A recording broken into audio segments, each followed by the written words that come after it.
Kenalin, nama aku Meisya Putrina dari D3 Kon 2018. Nah, jadi di sini aku mau lempir terkait aset tetap. Jadi kita sama-sama belajar. Kalau misalnya ada yang mau ditanya, langsung aja. Kalau misalnya aku kecepatan, bilang aja, oke. Okay? Tanyanya lewat chat juga nggak apa-apa, atau personal yang di Zoom juga nggak apa-apa. Oke, okay. Kita mulai aja ya. Nah, jadi Nah,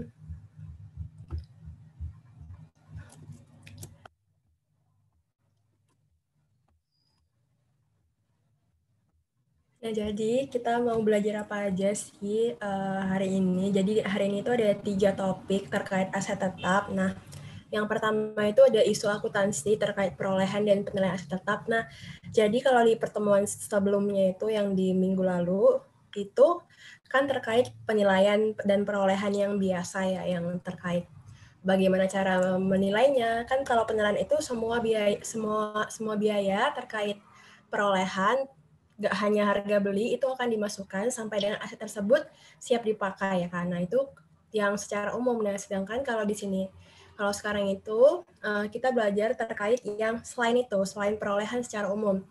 Ya, ini bisa melalui cash discount atau deferred payment contracts. Nah, cash discount ini itu kalau kita beli secara kredit, terus kita mau melunasinya di tanggal periode diskon, kayak kita belajar inventory gitu. Terus kalau yang deferred payment contracts, nah itu berarti kita membeli aset dengan utang ya kan. Terus kalau lump sum purchase ini tuh beli secara paketan. Terus ini ada penerbitan saham, terus ada pertukaran aset non moneter, terus ada hibah pemerintah. Nah, setelah kita peroleh, ternyata kita nggak cuman mengeluarkan biaya itu ketika perolehan aja.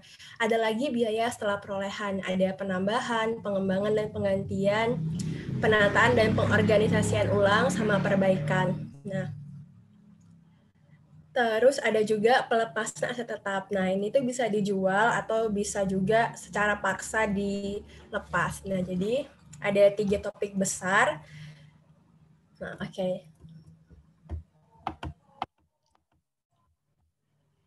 Nah, jadi langsung ke yang topik pertama, yang isu terkait perolehan dan penilaian aset tetap. Nah, yang pertama itu ada cash discount. Nah, cash discount tadi itu kan aku bilang kalau misalnya kita beli aset tetap itu secara kredit gitu, ada terminnya, entah 2/10 N30, yang berarti kalau misalnya dilunasin dalam 10 hari akan dapat diskon 2%, dan jatuh temponya 30 hari. Nah, kayak gitu. Kayak kita belajar inventory sama yang merchandising dulu pas di pengakuan. Nah, itu ada 2 pendekatan gitu. Nah, yang pertama itu, jadi meskipun mau diambil ataupun tidak diskonnya itu, dia akan mengurangi cost of asetnya. Jadi meskipun diskonnya nggak diambil, nilai aset tersebut akan berkurang gitu. Nah, terus kalau yang kedua itu, kalau misalnya nggak diambil diskonnya, itu nggak akan selalu loss. Nah, kenapa? Karena bisa aja perusahaan itu emang sengaja nggak ngambil diskonnya karena mau pakai uangnya untuk hal yang lain. Nah, kalau yang pendekatan satu ini, kenapa dia nggak diambil pun tetap dianggap sebagai mengurangi cost of asset? Nah, karena aset itu kan dicatat senilai fair value. Nah, jadi fair value-nya itu ya pasti udah dikurangin sama diskon. Nah, makanya yang di pendekatan satu itu mau diambil ataupun tidak, nilai asetnya itu akan berkurang gitu. Nah, terus yang biasanya dipakai itu yang pendekatan satu ya. Pendekatan dua ini jarang. Nah, gini dia contohnya. Ini langsung ke contohnya aja biar tahu bedanya. Nah, jadi contohnya, S Company membeli office equipment seharga 20.000, terminnya 2/10 N30. Nah, berarti kalau melunasi di jangka waktu 10 hari akan dapat diskon 2%. Terus dia itu harus dilunasi dalam kurun waktu 30 hari. Nah, karena perusahaan berniat untuk mengambil diskonnya, dia tidak membuat entry sampai dengan dia membayarnya ketika akuisisi. Nah, terus si perusahaan ini, si S Company, dia nyatetnya kayak gini, equipment, cash, pada cash sama purchase discount. Equipment-nya 2.000, cash-nya 19.600, purchase discount-nya itu jadi 400. Nah, tadi di slide sebelumnya itu, mana ya? Nah, tadi di slide sebelumnya itu bahwa ada dua pendekatan. Yang pertama itu mau diambil ataupun tidak, diskon tersebut akan mengurangi cost of asset. Nah, jadi nilai asetnya itu berkurang. Nah, kalau yang kedua, kalau nggak diambil, itu nilai asetnya nggak loss gitu, nggak berkurang nilainya. Segitu aja, senilai cash yang dikeluarkan dan nggak diakui loss-nya. Nah, karena yang digunakan itu kan paling sering pendekatan nomor 1. Nah, jadi ini kita jawab pakai nomor 1 aja ya. Nah, jadi seharusnya jurnalnya itu kayak gini, equipment pada cash. Nah, kenapa? Karena sesuai pendekatan nomor 1 bahwa kalau misalnya ada diskon itu mau diambil maupun ataupun nggak diambil, maka equipmentnya itu akan berkurang gitu.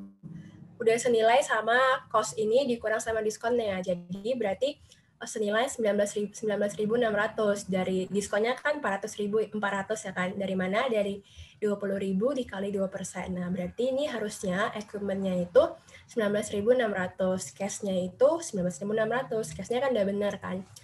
Nah, ini kan dia nyatetnya berarti salah ya, equipment cash purchase discount. Kan salah, karena harusnya equipment-nya itu 19.600. Nah, karena di awalnya itu nyatetnya equipment-nya itu 20.000, sedangkan seharusnya itu, kalau menurut pendekatan 1, maka equipment-nya itu harusnya 19.600 ya, karena. Jadi, mesti kita koreksi dengan mengurangi equipment-nya. Oleh karena itu, equipment-nya kita taruhlah di kredit ya kan. Jadi dia bisa berkurang 400. Nah, terus ini dia nyatet purchase discount ya, karena ini dia dianggapnya sebagai pendapatan gitu, karena sementara kita itu nggak ada mengakui pendapatan terkait purchase discount. Nah, karena harusnya nggak diakui, maka tinggal dibalik aja. Jadinya purchase discount-nya yang awalnya di kredit tinggal taruh di debit. Jadi jurnal koreksinya adalah purchase discount pada equipment 400. Nah, ini itu untuk mengkoreksi jurnal yang salah ini supaya bisa ke jurnal yang benar, yang equipment pada cash senilai 19.600. Nah, kenapa tadi 19.600? Kenapa?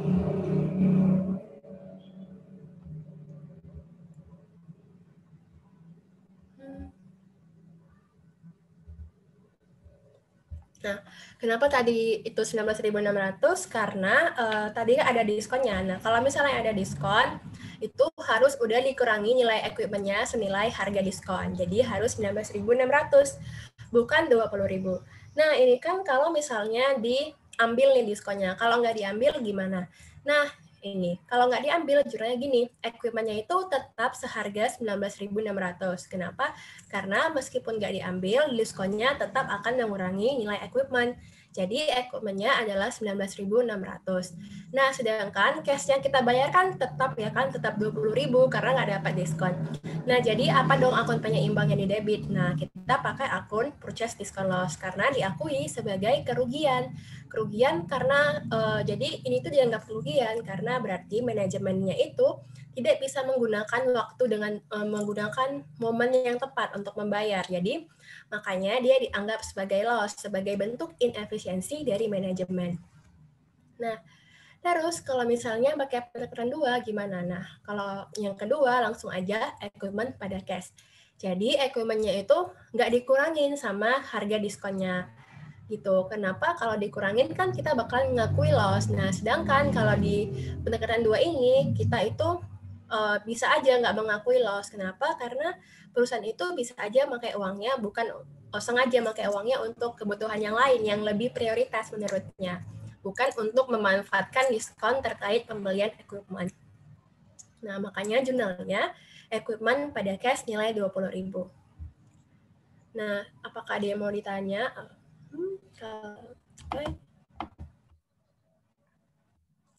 Nah, terus yang kedua, ini ada deferred payment contract. Nah, jadi kalau misalnya kita belinya itu pakai notes, mortgage, atau bond, atau utang jangka panjang lainnya, aset itu dicatat sebesar present value. Nah, jadi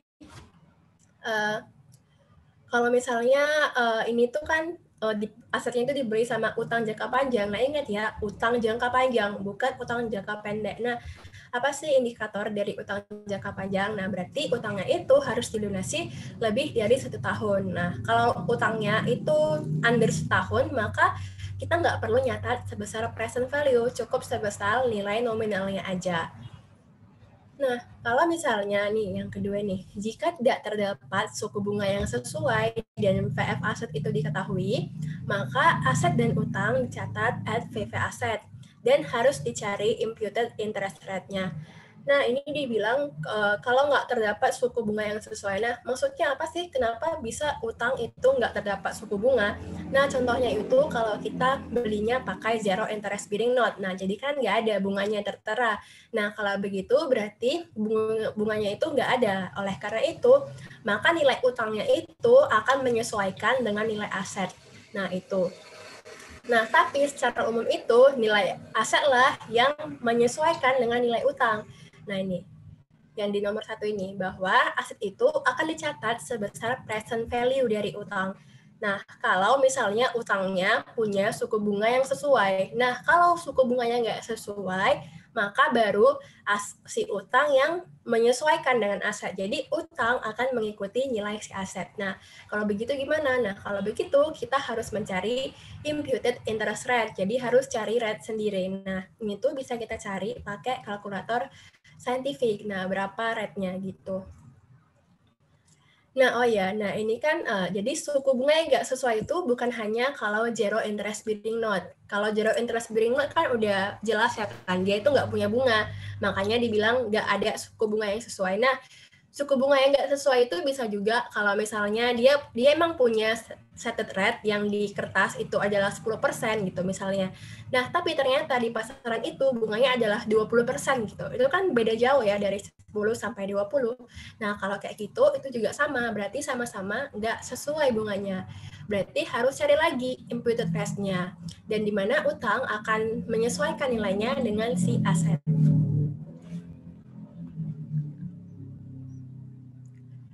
Nah, ini ada contohnya. Nah, notes payable tanpa stated rate. Nah, ini tuh kan berarti dia zero interest bearing note ya kan. Dia itu nggak punya stated rate. Nah, ini nilai nominalnya 100 juta. Terus jangka waktu jatuh temponya itu 5 tahun. Terus ternyata ada asetnya itu fair value-nya 120 juta. Nah, berarti sesuai dengan yang nomor 2 ini, di mana kalau misalnya nggak terdapat suku bunga yang sesuai, ya ini contohnya ini kan nggak itu ya zero interest, di mana nggak punya stated rate. Nah, kalau begitu berarti si utang akan menyesuaikan nilainya dengan si aset. Nah, jadi nilai utang akan sebesar fair value-nya aset. Nah, jadi utangnya itu bukan lagi 100 juta, tapi 120 juta. Jadi jurnalnya itu adalah aset pada utang sebesar 120 juta. Bukan aset pada utang sebesar 100 juta, tapi 120 juta. Kenapa? Karena ini si yang nomor 2, karena si utangnya itu nggak punya suku bunga yang sesuai. Jadi nilai utang akan mengikuti nilai si aset. Nah, kalau gitu gimana dong? Nah, kalau misalnya ini kan nilai nominal itu kan berarti bahwa nanti di 5 tahun kita harus melunasi utang sebesar 100 juta ya Kak. Nah, sementara sekarang itu nilainya adalah 120 juta. Padahal nanti 5 tahun lagi kita mesti melunasi 100 juta. Kan beda nih ya, nilai sekarangnya 120 sama nilai nantinya 5 tahun lagi itu 100 juta. Nah, oleh karena itu perlulah kita amortisasi supaya dari 120 juta ini perlahan-lahan akan ke nilai 100 juta. Nah, ini amortisasinya bisa dengan garis lurus, tinggal dibagi aja berarti 20 bagi 5, berarti setahun itu turun 4 juta ya kan. Berarti kalau tahun yang pas penerbitan itu 120 juta, maka di tahun depan tinggal 116. Tahun depannya lagi tinggal 112. Nah, sampai akhirnya nanti di tahun kelima itu tinggal 100 juta. Nah, kalau misalnya itu kan gampang ya, pakai garis lurus, tinggal dibagi aja, 20 dibagi 5. Nah, kalau misalnya pakai yang seharusnya itu pakai amortisasi dengan effective interest rate. Jadi, kita perlu mencari imputed rate-nya. Nah, ini bisa kita cari di scientific calculator. Terus, nah ini ada contohnya. Nah ini contohnya, Arawak Enterprise membeli equipment dengan menerbitkan 2000 dengan membayar 2000 DP dan menandatangani 1 tahun note payable 10%, nilainya 23.000. Terus ini jurnalnya yang dicatat dia, equipment-nya 27.300, cash-nya 2.000, note payable-nya 23.000, interest payable-nya 2.300. Nah, ini jurnal yang benernya. Nah, jadi equipment itu kan, jadi semua aset itu harus dicatat sebesar mana yang lebih jelas fair value-nya antara barang yang diserahkan atau aset yang kita terima gitu. Nah, kita lihat aset yang kita terima itu kan si equipment. Nah, apakah equipment-nya di sini ada nilai fair value-nya? Oh, nggak ada ya kan. Nah, berarti aset yang diserahkan, yang diterima itu nggak ada fair value-nya. Nah, berarti kita lihat berapakah aset yang kita serahkan itu fair value-nya. Nah, kita akan menyerahkan kas sama not payable ya kan. Nah, berarti kita mesti mencari fair value dari kas dan not payable-nya. Nah, jadi kas dan not payable-nya itulah yang akan menjadi nilai si equipment. Nah, kita lihat. Nah, kalau cash kan nilainya itu pas ya, pasti gitu kan, tetap 2.000 gitu. Berarti cash-nya tetap 2.000. Nah, terus kita lihat sekarang yang fair value not payable-nya. Nah, not payable-nya itu tetap 23.000. Nah, kenapa tetap 23.000? Karena ini not payable-nya itu adalah 1 tahun, jadi nggak perlu dicari present value-nya. Oleh karena itu, not payable-nya tetap 23.000. Nah, yang perlu dicari present value-nya itu adalah not payable yang lebih dari 1 tahun. Nah, kalau cuma setahun, maka dia nggak perlu dicari present value-nya, langsung aja 23.000. Jadi jurnalnya yang benar adalah equipment 25.000 pada cash dan not payable nih 2.000 dan 23.000. Nah, interest payable-nya ini tuh nggak boleh kita catat terlebih dahulu. Nah, kenapa? Karena interest payable ini tuh akan ada kalau berlalunya waktu. Nah, sementara ini kan jurnalnya ketika kita membeli. Nah, belum ada waktu yang terlewati, jadi belum boleh mengakui adanya interest payable. Nah, selain itu, interest payable itu atau interest expense itu tidak bisa dikapitalisasi ke nilai equipment gitu. Jadi dia itu akunnya adalah harusnya interest expense pada interest payable, bukan equipment pada interest payable. Nah, jadi ini tuh salah. Nah, yang benar itu adalah yang ini, equipment cash not payable.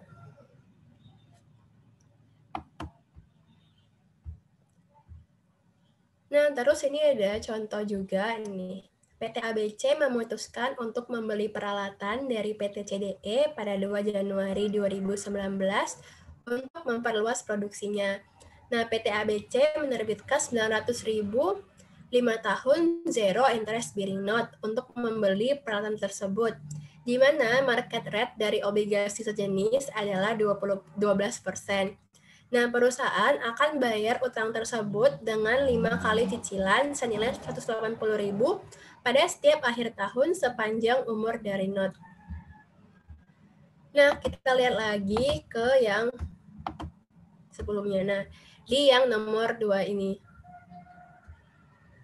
Nah, jadi kalau misalnya di utangnya itu nggak terdapat,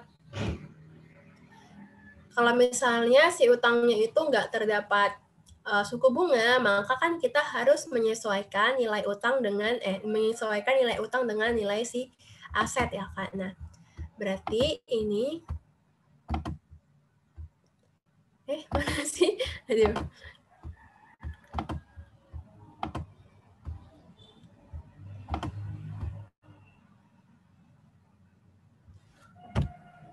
Nah, oke. Nah, Coba ya, nah coba kita lihat dulu. Nah, jadi kalau misalnya kita mau mencatat perolehan aset, nah itu tuh kan kita mesti ngebandingkan kan mana yang lebih jelas fair value-nya antara aset yang diterima atau aset yang diserahkan. Nah, kita lihat dulu aset yang diterima apakah ada fair value-nya.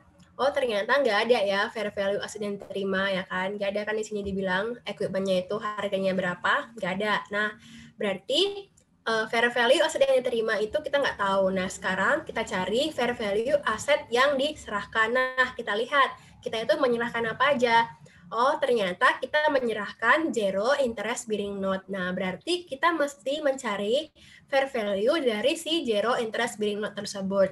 Kita lihat, apakah dia lebih dari setahun, apa cuma setahun. Nah, ternyata dia lebih dari setahun, yakni dia 5 tahun. Nah, kalau begitu, berarti kita perlu mencari present value-nya. Nah, jadi ini tuh,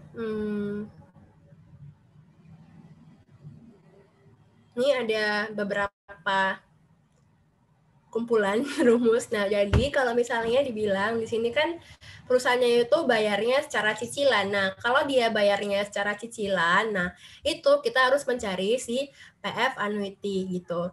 Nah, terus kita lihat lagi cicilannya itu di awal tahun apa di akhir tahun. Nah, kalau cicilannya di akhir tahun, kita pakai annuity aja, annuity biasa.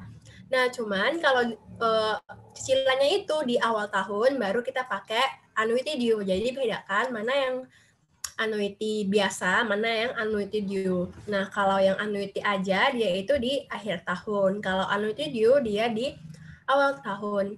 Nah, kalau misalnya zero interest bearing note ini tuh dia nggak bayar bunga gitu, bukan nggak dibayar bunga, dia itu nggak dicicil, tapi nanti di tahun kelima baru dilunasi seluruhnya. Nah, berarti kan cuma sekali bayar doang. Nah, kalau cuma sekali bayar aja, berarti dia pakai PF biasa, PF pokok. Langsung di PF-in aja 900 ribunya. Nah, tapi soal ini tuh kan dia bayarnya cicilan. Nah, berarti yang perlu di PF-kan itu adalah cicilannya, bukan 900 ribunya. Kenapa?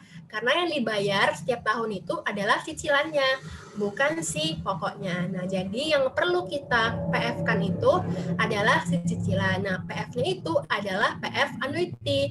Annuity yang mana? Yang annuity biasa, karena dia di akhir tahun.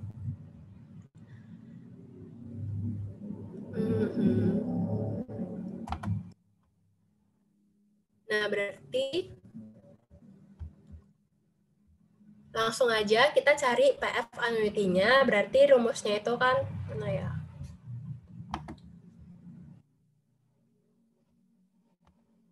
Kan rumusnya itu 1 dikurang 1 ditambah I dipangkatkan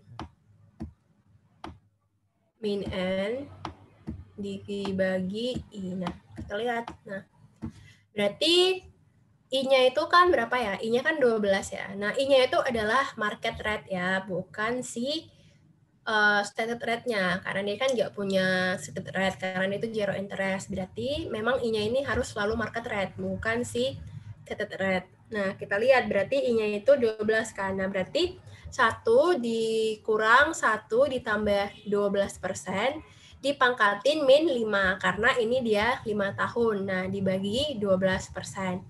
Nah, baru dikali sama cicilannya. Ingat ya, dikali sama cicilan. Bukan dikali sama yang 900 ribu, tapi dikali sama cicilannya. Nah, kalau yang dikali 900 ribu, baru kita pakai yang PF biasa. Yang rumusnya itu yang 1 ditambah I dipangkatin min N. Nah, ini tuh rumusnya si PF biasa. Ini itu kalau kita mau cari present value dari 900 ribu. Kalau misalnya soalnya itu dibilang ini tuh nggak dibayar secara cicilan. Nah, tapi karena soalnya dibilang secara cicilan, maka kita pakai yang ini. PF annuity dari 180.000. Berarti di apply itu PF-nya adalah 648.860. Nah, kalau buat kayak gini, jangan lupa buat tabel amortisasinya, karena kan mesti diamortisasi setiap tahun gitu kan. Nah, kita buat payment, interest, ini tuh interest expense maksudnya, reduction sama carrying value. Nah, ini kan dia setiap tahun itu akan nyicil 180.000, berarti tiap tahun paymentnya adalah 180 sampai di 2023. Terus kalau interest ini berarti si mana ya? Ini B dikali D. Nah, kalau interest ini kan dia 12% dikali D. Nah, berarti kalau yang tahun pertama berarti 12% dikali 648.860 dapatlah 777.863. Terus reduction ini dari mana? Ini tuh berarti dari A dikurang C. Berarti dapatnya dari 180 dikurang 77863 dapatlah 102.137. Terus CV yang ini tuh dari mana? Dari 648, 860 dikurang reduction-nya. Berarti 648 dikurang 102 dapatlah 546. Nah, kalau yang di tahun selanjutnya juga sama, payment-nya tetap 180.000. Nah, interest-nya berarti dari 546 dikali sama 12%. Dapatlah 65.607. Reduction-nya berarti dari 180 dikurang sama 65. Dapatlah 114. Nah, terus kalau CV-nya yang di tahun kedua berarti 546 dari yang tahun lalu dikurang sama 114. Dapatlah 432. Terus kalau yang tahun ketiga, sama payment-nya kan tetap ya selama 5 kali. Nah, berarti tetap 180 payment-nya. Nah, terus kalau interest-nya berarti dari CV sebelumnya berarti 432 dikali 12% dapatlah 51.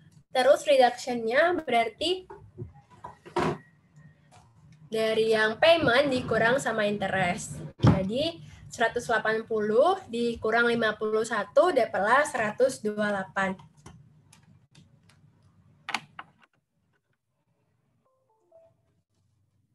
Nah, kalau yang CV-nya ini berarti dari CV tahun lalu 432 dikurang 128 dapatlah 304. Nah, dan seterusnya sampai nanti di tahun terakhir itu harus 0. Nah, kenapa? Karena cicilannya semuanya udah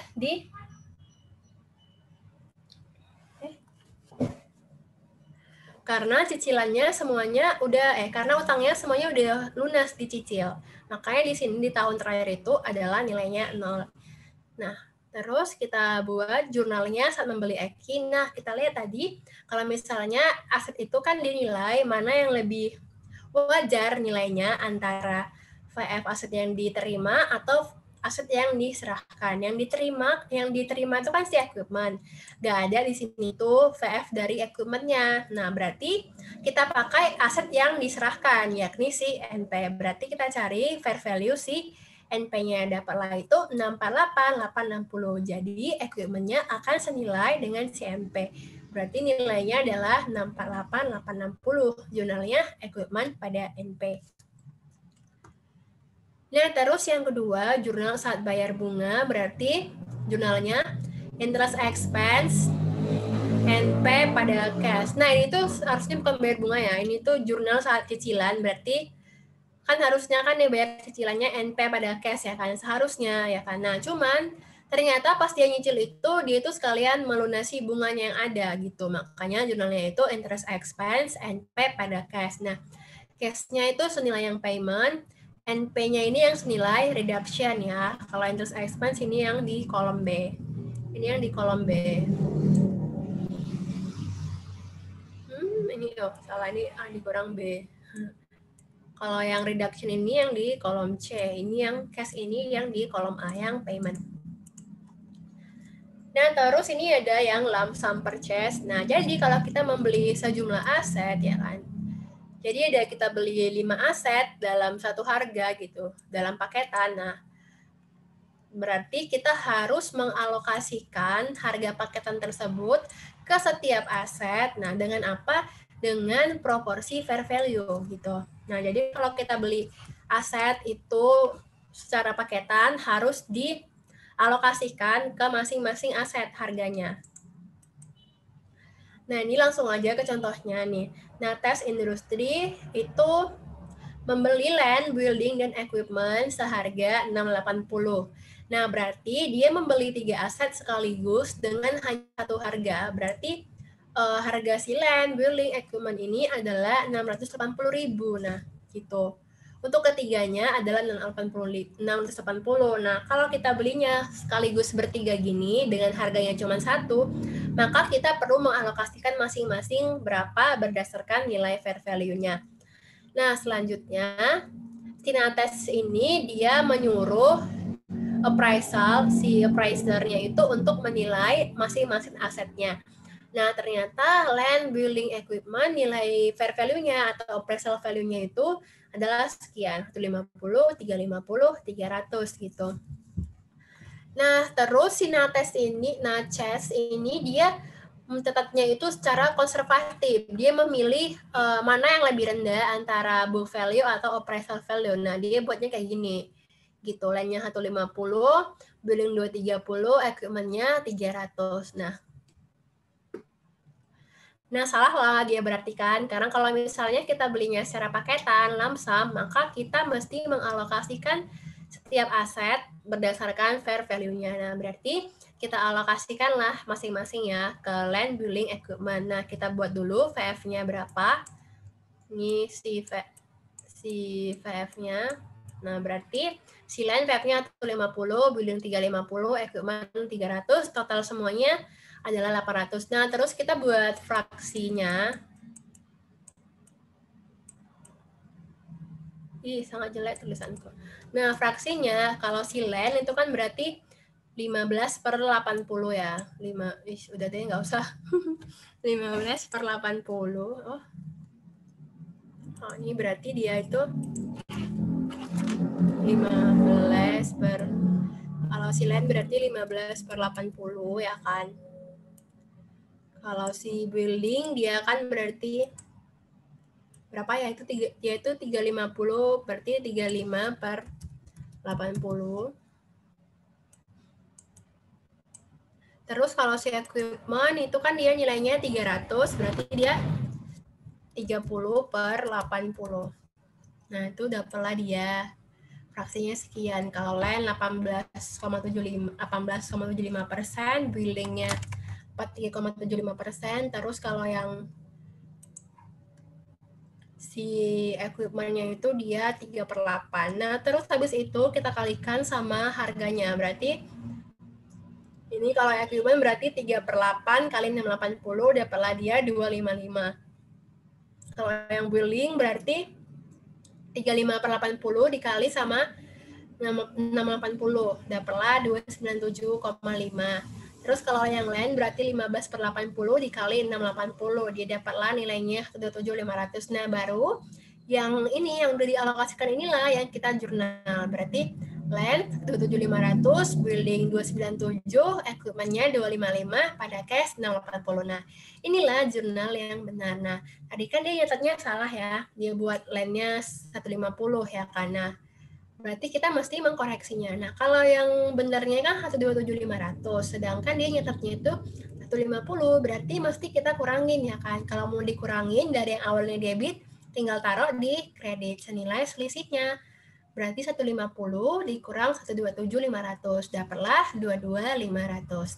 Terus kalau yang building, nah ini kan kita tuh harusnya nyatetnya 297.500, sedangkan kita nyatetnya itu 230, berarti kurang dong. Nah, kalau kurang tinggal tambahin aja. Karena dia di debit, tambahinnya juga di debit senilai 67.500.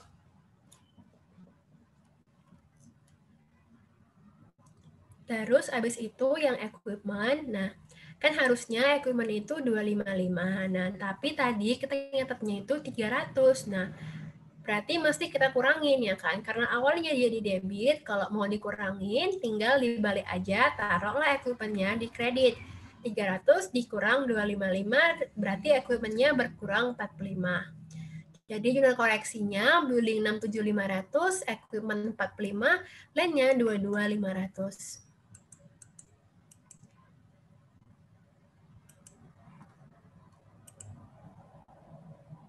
Oh, appraisal value. Oke, ini. Jadi, bentar ya, aku jelas. Jadi ada yang nanya apa itu appraisal value. Nah, ntar aku jelasin dari sini. Ini. Pas banget pas aku udah ngeklik slide-nya. Nah, jadi fair value itu ada hierarkinya. Jadi nggak semua fair value itu tingkatannya sama gitu. Fair value itu ada 3 tingkatan. Yang pertama itu fair value dari pasar aktif. Berarti misalnya kayak BEI gitu ya kan. Kalau saham kan dia emang ada harganya di pasar saham secara langsung. Berarti harga saham itu di poin 1 ya kan. Terus dari barang sejenis di pasar aktif. Nah, kalau misalnya kita itu punya rumah ya kan, mau kita jual rumahnya. Nah, kita nggak tahu harga rumah kita itu berapa nilainya. Terus kita lihat ternyata rumah lain yang mirip dengan rumah kita itu harganya 300 juta. Nah, berarti VF rumah kita adalah 300 juta. Nah, itulah si nomor 2. Karena rumah kita nggak ada di pasaran, tapi rumah yang sejenis itu ada. Kita pakai namanya itu PF nomor 2. Terus kalau ketiga ini adalah appraisal value atau penilaian. Nah, jadi misalkan ini sama kita mau jual rumah, tapi rumah kita tuh nggak dijual di pasaran, kita nggak tahu ya kan berapa nilainya, yang mirip pun nggak ada. Jadi kita suruhlah orang untuk menilai rumah kita berapa nilainya. Oh ternyata menurut orang yang menilai rumah kita nilainya 400 juta. Nah itu dia yang nomor 3. Kalau satu ini dari pasar aktif, dari memang bener-beneran pasar yang sejenis, yang sama gitu, kayak saham gitu kan ada yang menilai. Terus kalau yang kedua ini dari barang yang sejenis. Jadi sebenarnya barang kita nggak ada di pasaran, tapi barang yang mirip ada. Kalau yang ketiga, barang kita nggak ada di pasaran, tapi kita harus menyuruh orang lain untuk menilai. Nah gitu. Itu yang dinamakan appraisal value. Dinilai sama kita sendiri yang meminta orang lain untuk menilai milik kita. Makanya dia itu berada di nomor 3, tingkatan terendah, karena lebih subjektif. Nah, jadi kalau makin ke atas ini kan makin tinggi. Nah, jadi kalau misalnya,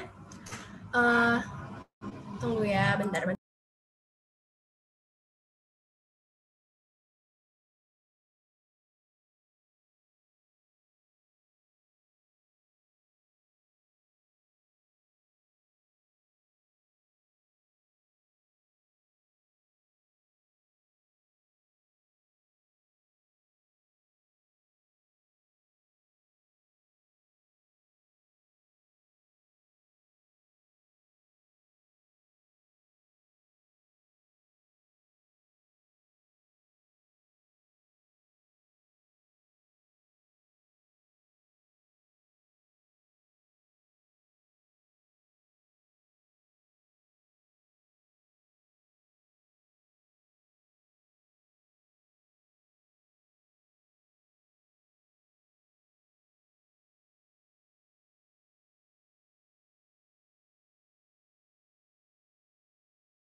Oke, akhirnya.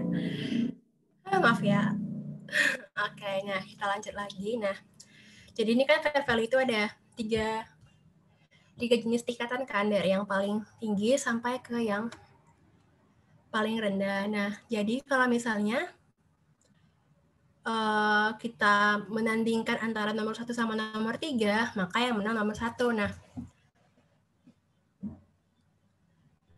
Nah, misalnya kita bayarnya pakai saham ya kan, dari nomor 1. Sedangkan rumah yang mau kita beli itu dia dari nomor 3. Nah, berarti yang menang itu si nilai sahamnya. Jadi kita nilai rumah sebesar nilai saham. Gitu. Nah, oke. Nah, jadi tadi seperti yang aku bilang juga di awal, yang aku ulang-ulang juga, bahwa kalau kita beli aset itu, kita mesti menandingkan, memilih mana yang lebih jelas fair value-nya antara nilai aset atau nilai aset yang diterima, atau nilai aset yang diserahkan gitu. Jadi kita mesti, kalau dari menerbitkan saham ini, kita mesti melihat mana yang lebih jelas nilainya antara si saham atau si aset gitu. Nah, coba kita lihat nih, ada 3 kondisi. Yang pertama, kalau value aset diketahui, fair value sahamnya itu nggak diketahui. Berarti kita lihat mana yang lebih jelas, jadi lebih jelasan si aset. Jadi pakai nilai aset gitu kan. Terus kalau nilai asetnya itu nggak diketahui, si sahamnya diketahui. Nah, berarti lebih jelas si saham. Jadi yang dipakai adalah fair value saham. Nah, gimana kalau kedua-duanya ada? Nah, kalau aset ada, fair value saham ada, maka yang dipakai ya harusnya nilai keduanya itu nggak berbeda jauh, jadi nggak ada masalah gitu. Nah, cuman kalau misalnya asetnya tadi pakai appraisal, sahamnya pakai yang dari pasar aktif, mana yang dipilih? Yang dipilih tentu aja yang lebih tinggi hierarkinya. Berarti sih saham yang dari pasar aktif gitu. Nah, kalau misalnya sahamnya itu dari yang nomor 3 karena nggak dijual bebas, sedangkan si asetnya itu dari yang nomor 2 dari barang sejenis, maka pakai siapa? Ya pakai si aset. Meskipun dia di nomor 2, dia kan lebih tinggi daripada saham yang dia nggak dijual bebas di pasar yang di nomor 3. Maka kita baru pakai si aset. Jadi kalau misalnya ada kedua-duanya ini, ada VF aset sama VF saham, kita lihat tingkatan fair value-nya. Apakah aset di nomor 3 atau saham di nomor 3 gitu. Kita bandingkan mana yang lebih tinggi hierarkinya. Ini ada contohnya. Nah, kita lihat nih. PT CDE mengakui aset tetap dari operasi yang dihentikan milik PT YZX. Berdasarkan penilai properti, nah berarti ini adalah si appraisal value ya. Dia itu memiliki land 400, building 1.200.000, mesin 800. Nah, untuk membelinya, PT CDE memberikan 12.500 saham kepada YZX, parnya 100, harga di pasar saham 180. Nah, tadi aku bilang bahwa kita harus membandingkan mana yang lebih jelas nilainya, si aset apa si saham. Nah, tadi si aset itu mana ya? Oh, tadi aset itu dia dari penilai, berarti yang appraisal. Sedangkan kalau yang saham dia dari pasar saham. Nah, berarti kalau saham dia dari nomor 1, kalau si aset dia dari nomor 3. Mana yang lebih tinggi? Lebih tinggi si saham. Berarti nilai asetnya adalah senilai nilai saham, bukan senilai nilai fair value-nya. Nah, jadi nilai aset ini cost-nya itu adalah 2250. 2.250, bukan senilai fair value-nya ini, tapi senilai cost sahamnya. Kenapa? Karena saham lebih andal dari properti. Saham di hierarki fair value nomor 1, si properti di hierarki fair value nomor 3. Jadi lebih tinggi si saham. Makanya si properti ini nanti cost-nya adalah 2.250. Nah, berarti ini kan kita sama dengan kita beli 3 aset dengan 1 harga. Berarti aset yang 3 ini mesti kita alokasikan lah ya kan dengan nilainya ke harga ini 2.250. Nah, alokasikan berdasar fair value-nya. Nah, berarti ini fair value-nya kita tulis dulu kalau land 400, building 1.200, mesin 800. Nah, terus bikin proporsinya. Berarti si land itu kan 4/24 ya kan. Kalau building berarti dia 12/24 ya kan. Kalau mesin dia 8/24. Nah, alokasikan berarti 4/24 kali 2,250. Dapat 375. Building berarti 12/24 kali 2250. Dapatlah 1125. Mesin berarti 8/24 kali 2250, dapat 750. Terus inilah yang kita jurnal. Land 375, building 125, mesin 750. Nah, terus jangan lupa kalau saham itu kan akan kita bedakan mana yang kapital, mana yang premium. Kalau kapital berarti senilai nilai parnya, berarti 12.500 dikali 100. Kalau yang premium berarti 12.500 dikali 80, ya kan? Premiumnya kan 80 ya. Itu 80 dikurang 100, berarti 12.500 dikali 80, dapatlah 1 juta.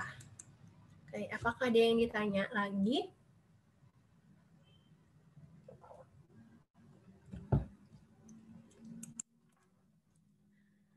Nah, terus ada pertukaran aset non-moneter. Nah, jadi ini juga sama. Kalau misalnya kita mau bertukaran juga, kita harus melihat mana yang lebih jelas fair value-nya, aset yang diserahkan, apa aset yang diterima gitu. Nah, namun kalau misalnya kita nggak tahu nih nilai wajar yang diterima maupun yang diserahkan, maka pakai apa dong?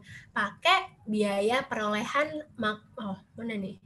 Biaya perolehan, berarti pakai cost ya, pakai cost. Nah, kalau nggak tahu fair value-nya. Jumlah tercatat dari aset yang diserahkan.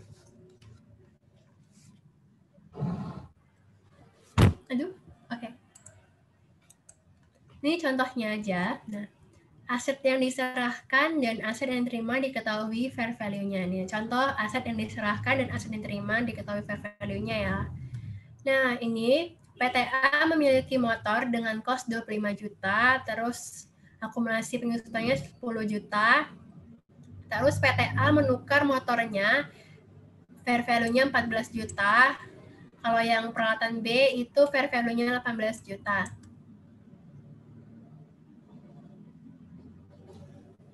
Nah, berarti ini pertukaran antara motor dengan equipment ya kan. Kalau motor, jadi ini kan dua-duanya diketahui ya fair value-nya. Kalau si motor itu 14 juta, kalau si peralatan itu fair value-nya 18 juta. Nah, berarti tadi kalau misalnya, oh bentar ya, ada paket kedatang.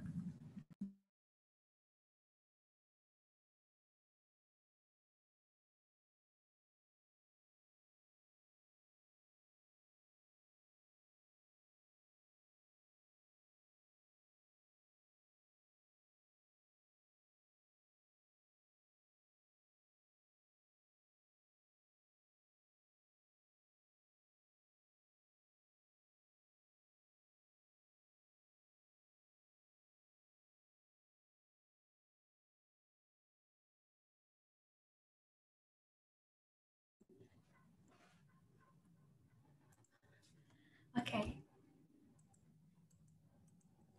Dan tadi kalau misalnya yang kedua-duanya diketahui fair value-nya,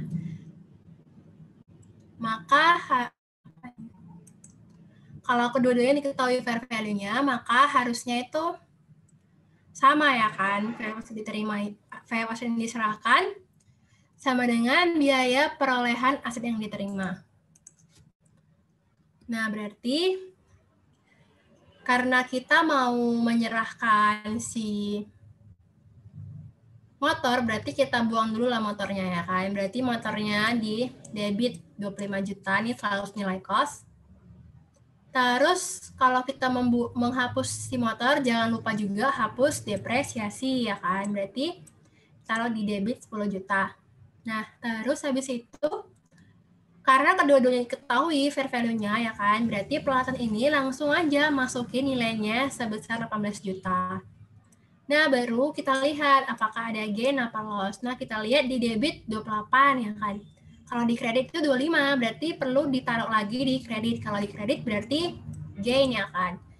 Nah, jadi dia dapat gain 3 juta. 28 kurang 25. Nah, yang kedua, kalau misalnya kedua-dua aset tersebut nggak diketahui fair value-nya.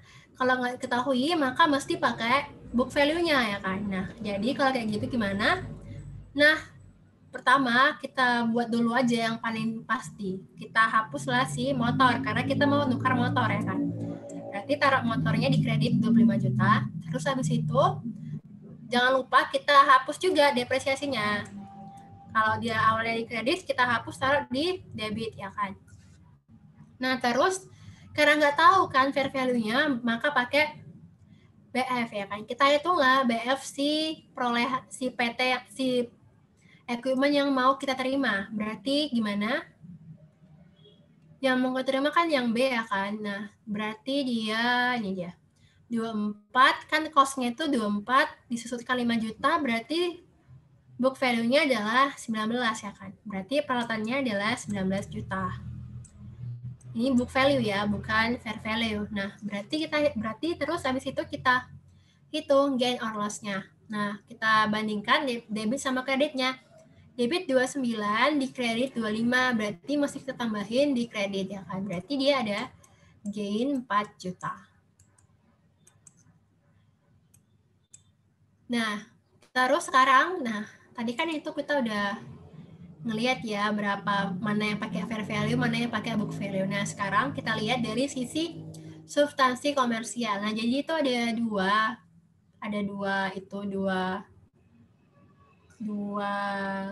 perlakuan. Nah, yang pertama kalau misalnya dia ada substansi komersial, maka gain and loss akan diakui. Kalau misalnya tanpa substansi komersial, gain and loss tidak diakui. Nah, terus bagaimana membedakannya? Nah, kalau misalnya substansinya itu komersial, maka ada perubahan cash flow. Nah, terus perubahan cash flow itu terjadi kalau apa? Kalau misalnya posisi ekonomi berubah. Kalau cash flow berubah, maka posisi ekonomi juga berubah. Nah, contohnya kapan nih yang substansi komersial? Nah, contohnya ini.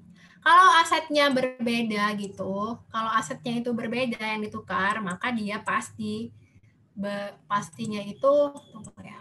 Kalau asetnya itu berbeda, maka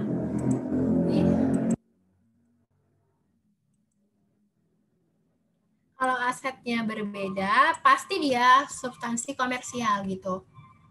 Contohnya, kita menukar equipment kita supaya dapat tanah, kan berarti berbeda ya, equipment ditukar dengan tanah.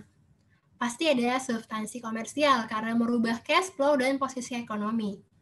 Terus yang kedua, contoh kalau misalnya yang non substansi komersial itu gimana? Nah, kalau misalnya kita menukar tanah, kita menukar truk dengan truk gitu. Nah, itu kan berarti asetnya sama ya kan. Nah, kalau asetnya sama gitu, dia bisa dikategorikan menjadi dua.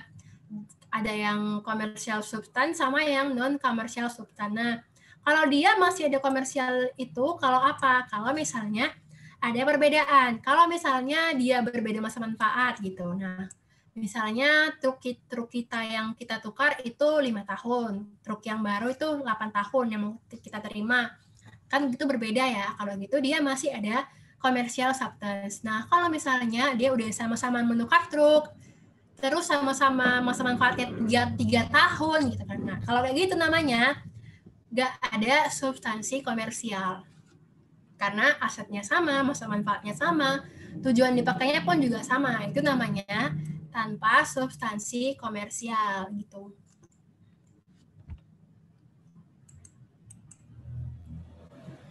Ini ada contohnya, ini contoh yang loss, nih gini.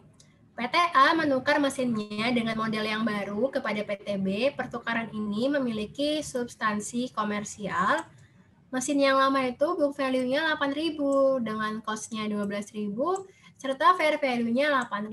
Menurut brosur, mesin baru tersebut berharga 16.000. Namun dalam pertukaran ini PT B menghargai mesin yang lama seharga 9.000. Nah, jadi kalau kita mau ngebuat ini itu tuh ada dua cara. Nah, ini aku kasih tahu cara yang pertama dulu. Nah, yang pertama kita cari tahu dulu equipment yang diterima. Equipment barunya berapa gitu. Nah, cara nyarinya gini. Harga mesin barunya itu kan 16.000, terus dikurang sama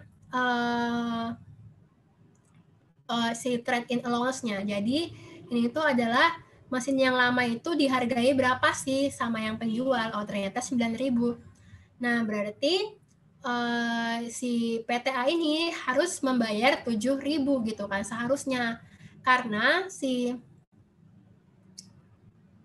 si mesin barunya itu 16.000, terus si mesin lama yang mau ditukar itu berharga 9.000 menurut si PTB.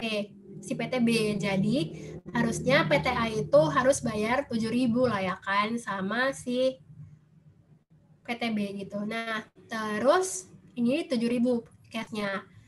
Nah, si PTB itu kan dia selain mengasihkan cash, dia juga ngasih mesin yang lama. Nah, mesin yang lama itu kan fair value-nya 6.000 ya. Ini di sini dibilang 6.000. Nah, berarti total cost-nya itu adalah 13.000 dari cash ditambah sama fair value mesin yang lama. Jadi, cost mesin yang baru adalah 13.000. Nih ya. Terus yang kedua, kita hapus akumulasi depresiasinya. Dan di sini dibilang berapakah depresiasi akumulasinya? Kita lihat lah ya, karena book value-nya 8.000, di mana cost-nya 12.000. Nah, cost-nya 12.000, book value-nya 8.000. Berarti depresiasinya berapa? Tinggal dikurang aja, 12 kurang 8. Berarti dia 4.000. Terus habis itu, hapus asetnya. Berarti, aduh ini salah ya ininya. Ini harusnya yang kelima. Ini harusnya yang ketiga. Nah, berarti yang ketiga itu hapus asetnya. Berarti equipment-nya taruh di kredit sebesar 12.000. Terus jurnal kas-nya kan dibilang bayar kas 7.000 ya. Berarti cash 7.000 di kredit. Terus habis itu baru cari gain or loss-nya. Oh, ternyata kalau di debit itu 17, kalau di debit 17, di kredit itu 19, berarti debitnya kurang 2.000. Kalau di debit berarti dia jadi loss. Berarti ada loss 2.000. Nah, kalau misalnya ini kan ada substansi komersial. Nah, kalau misalnya non gimana? Kalau non itu kan dia nggak mengakui gain sama loss gitu kan. Nah, kalau misalnya loss itu akan menambah nilai equipment. Maka di sini equipment-nya itu adalah 15.000 gitu. Sedangkan jurnal yang lainnya itu sama, cuman dihapus aja loss on-nya. Loss on-nya itu akan menambah nilai equipment. Jadi jurnalnya equipment 15.000, akumulasi depresiasinya 4.000, equipment lamanya di kredit 12.000, cash-nya 7.000. Nggak ada loss ataupun gain. Kalau loss menambah, kalau gain mengurang. Nah, ini cara yang kedua. Nah, pertama kita cari tahu dulu gain or loss-nya. Nah, kita tahunya gimana? Kita tinggal mengurangkan fair value dan book value. Nah, fair value aset lama kan 6.000 ya. Ini itu dibilang 6.000 nih, fair value-nya 6.000. Book value-nya 8.000. Nah, berarti tinggal kita kurangkan aja. Fair value 6.000, book value 8.000. Nah, berarti dia rugi ya kan. Kalau negatif, dia rugi. Berarti 6 kurang 8 itu minus 2.000. Berarti dia loss. Berarti tulislah loss on disposal 2.000. Terus habis itu yang kedua, hapus depresiasinya. Berarti tinggal hapus, taruh dia di debit. Tambahin dia di sini 4.000 ya kan. Terus habis itu yang ketiga, hapus asetnya. Berarti ini equipment lama, taruh di kredit 12.000. Yang keempat, jurnalkan kasnya 4 si 7.000. Cash 7.000. Terus yang kelima, kita jurnal aset barunya. Berapa nilainya? Tinggal kita selisihkan aja debit dan kreditnya.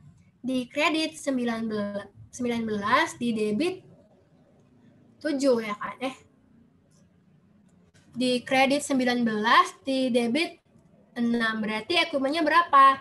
19 kurang 6, berarti 13. Gitu. Jadi kalau yang ini tuh cari tahu dulu gain or loss-nya. Kalau yang tadi ini kita cari dulu equipment-nya yang baru. Nah, kalau aku lebih suka yang ini, cari dulu gain or loss-nya karena lebih mudah. Nah, terus ini contoh kalau misalnya gain. Nah, contohnya ini PTA menukar truknya yang lama dengan semi truk dan uang. Nah, truk lama BF-nya 42.000 dengan cost awal 64.000. Truk lama ini fair value-nya 49.000. Terus ini interest rate itu si PTA ya. Ini si PTA itu harus bayar 11.000 gitu. Nah, pertama kita cari tahu dulu si truk yang barunya berapa. Berarti caranya itu gimana? Caranya dengan fair value truk yang lama ditambah sama kas yang dibayar. Fair value truk lama 49, ditambah kas yang dibayar 11, berarti 49 tambah 11, 60 ya kan. Terus habis itu kita mana ini? Oh, terus kita buang truk lamanya. Truk lama taruh di kredit ya kan. Nilai cost-nya berarti 64.000. Terus buang, jangan lupa juga buang depresiasinya, taruh di debit 22.000. Dari mana ini? Berarti 64 kurang 42. Terus habis itu jangan lupa juga jurnal cash-nya kalau ada. Cash-nya dibilang 11.000. Nah, terus habis itu baru deh kita sesuaikan berapa gain or loss-nya. Nah, di debit itu 82, di kredit itu berapa ya ini? 75, berarti kurang di kredit. Kalau kurangnya di kredit berarti dia gain 7.000. Nah, terus ini kalau misalnya dia itu non komersial kayak mana? Sama jurnalnya, tinggal hapus si gain-nya kan. Nah, makanya sini gain-nya nggak ada. Namun apa konsekuensinya? Konsekuensinya nilai truk ini yang diterima akan berkurang dari 60 jadi 53. 60 dikurang sama gain. Kalau loss baru 60 tambah 7, 67. Karena ini gain maka berkurang, kalau loss bertambah. Nah, ini ada rumus aset yang diperoleh, ada banyak. Jadi ini tuh sebenarnya soal, jadi kalau soal yang ini tuh agak tricky karena bisa banyak gitu cara mencarinya. Jadi ini aku kasih beberapa rumus. Nah, jadi ini ada rumusnya. Aset yang diperoleh itu sama dengan VF aset yang diserahkan tambah kas yang dibayar, atau turunannya berarti BF yang diserahkan tambah gain or loss gitu kan. Ini kan fair value itu kan sama dengan BF ditambah gain or loss gitu. Jadi ini turunannya tambah kas yang diserahkan. Atau dari sisi yang diterima bisa juga berarti VF-nya dikurang gain ditambah fair value yang diserahkan. Ini tuh ya kebalikan dari yang nomor 2. Dihafal aja. Oke. Ini ada soal juga. Nah, nih. Dari P1010 nih.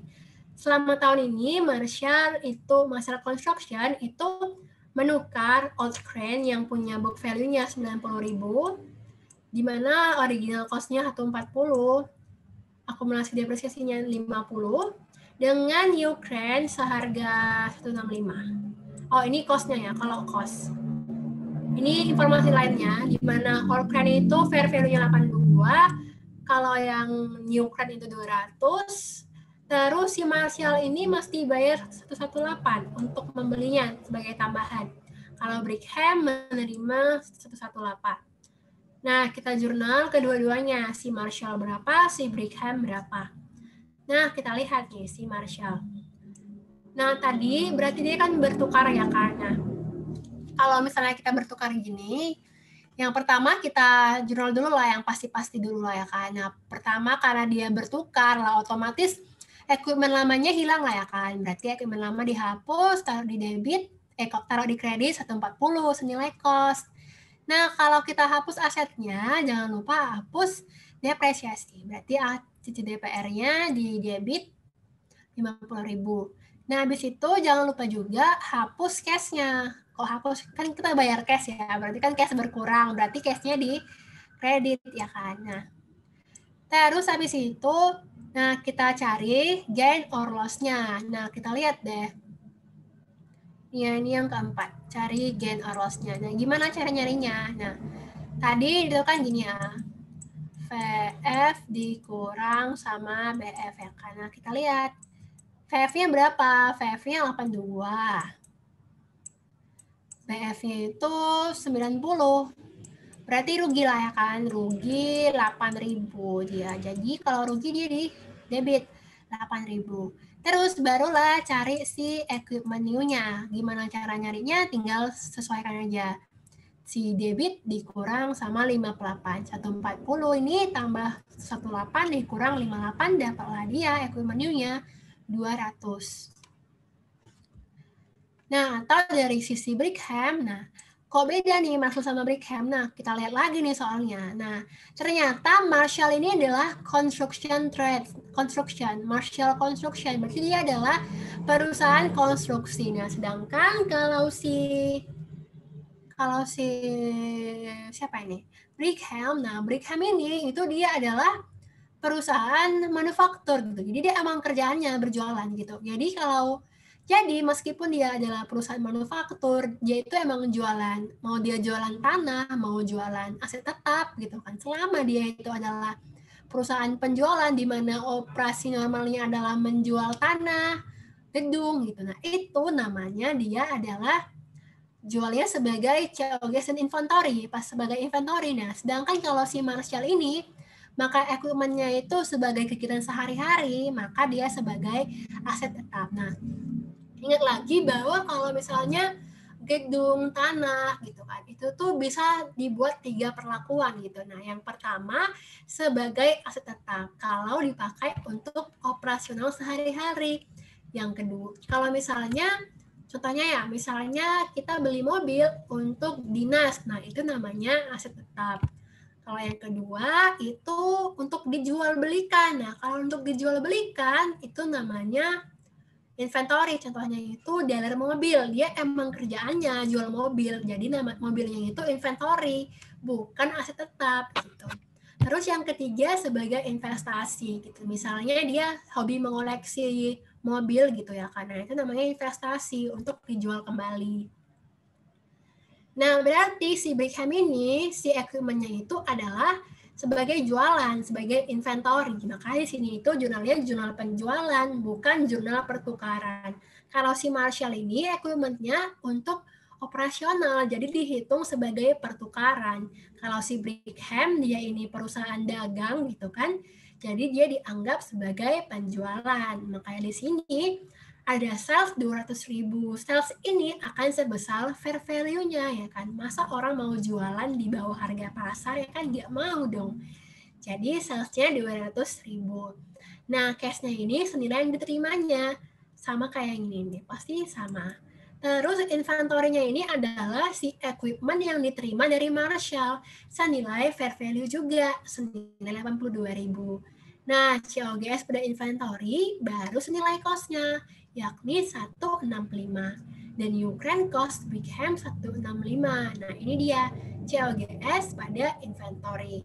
Kalau si Brigham menganggapnya sebagai penjualan, si Marshall menganggapnya sebagai pertukaran. Nah, terus kalau misalnya non komersial gimana dong? Nah, kalau si Marshall berarti loss-nya ini nggak ada lagi. Kalau loss berarti kan dia nambah. Kalau gain berkurang berarti si akumenilnya nambah ya kan. Jadi 208. Yang lainnya sama gitu.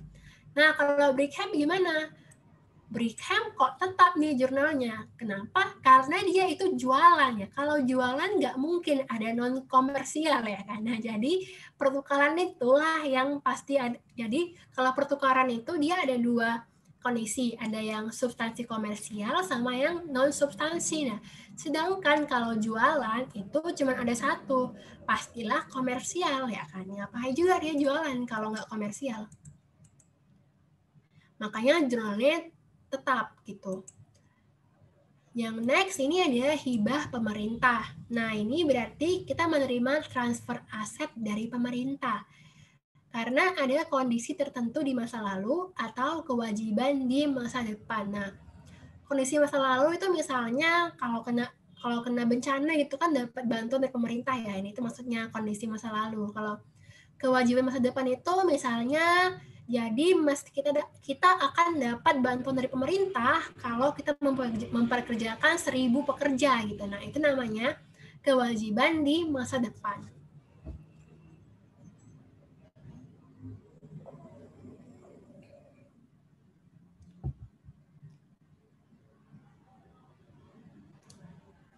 Terus habis itu dinilainya itu sebesar apa ya kan? Sebesar cost apa sebesar fair value ya kan? Nah, dinilainya itu sebesar fair value dong. Kenapa sebesar fair value? Karena kalau kita nerima hibah kan kita nggak bayar apa-apa. Makanya kalau sebesar cost itu kan berarti costnya 0. Masa nggak dicatat apa-apa ya kan? Makanya sebesar fair value karena costnya nggak ada. Terus habis itu udah tahu nih nilainya berapa. Terus catatnya pakai metode apa? Nah, pakai metode kapital ya. Pakai metode kapital. Nah, kenapa pakai metode kapital? Salah. Kok kapital sih? Tunggu.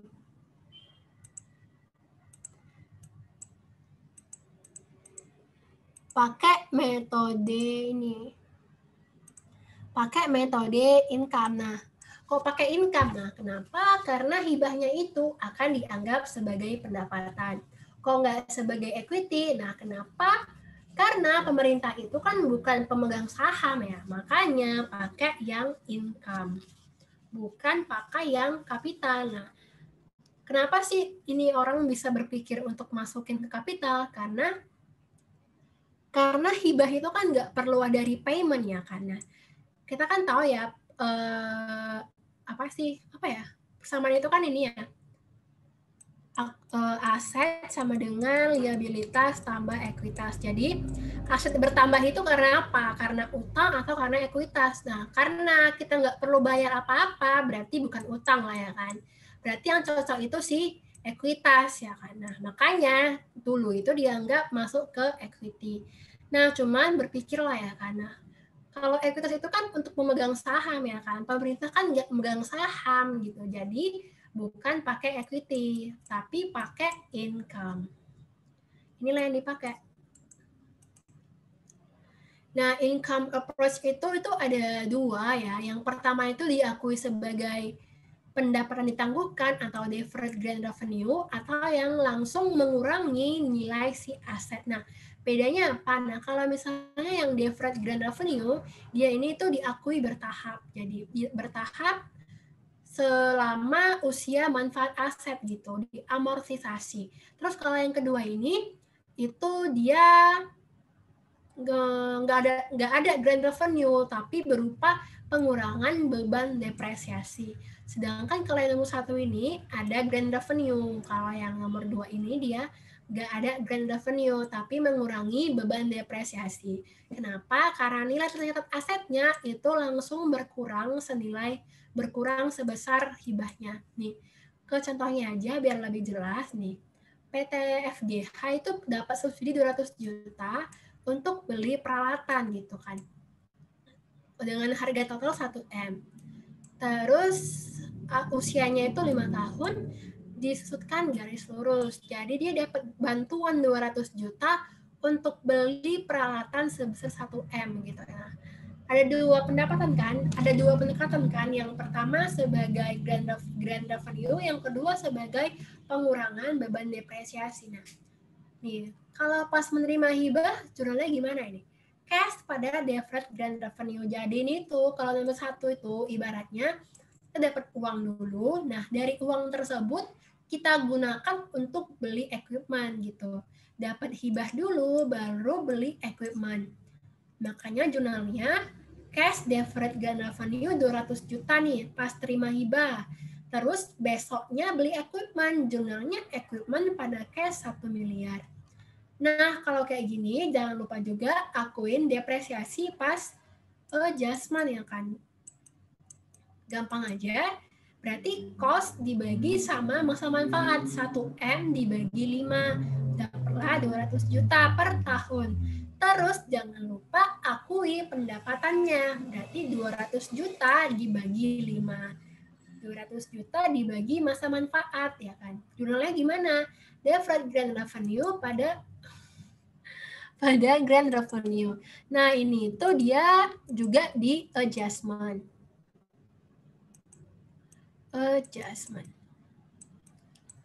Terus kalau yang nomor 2 gimana? Nah, kalau yang nomor 2 ini pas nerima hibah itu nggak ada entry. Nah, kenapa? Kalau yang nomor 2 ini tuh ibaratnya tuh kita dapat potongan pas beli gitu. Harusnya bayar 1M, tinggal bayar 800. Makanya di sini jurnalnya equipment pada cash 800 juta gitu. Terus jangan lupa depresiasikan juga, berarti depresiasinya depre expense pada AC depre 160. 800 dibagi 5. Nah, dari 2 ini bisa kita lihat ya, yang nomor 1 ini dia ada grant revenue. Nomor 2 ini tuh nggak ada grant revenue ya. Jadi kalau nomor 1 ini ada grant revenue, nomor 2 nggak ada.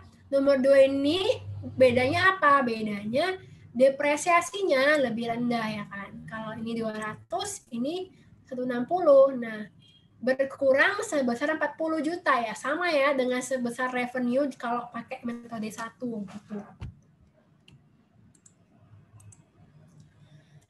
Nah, ini kalau misalnya kita nerima bantuan tunai, jurnalnya itu gini.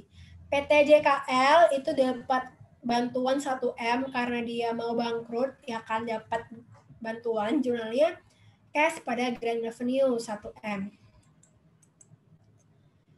Nah, yang ketiga ini adalah pinjaman tanpa bunga. Nah, jadi bantuan pemerintah itu ada 3 bentuk, ya kan? Lupa. Yang pertama itu bantuan beli peralatan, subsidi peralatan.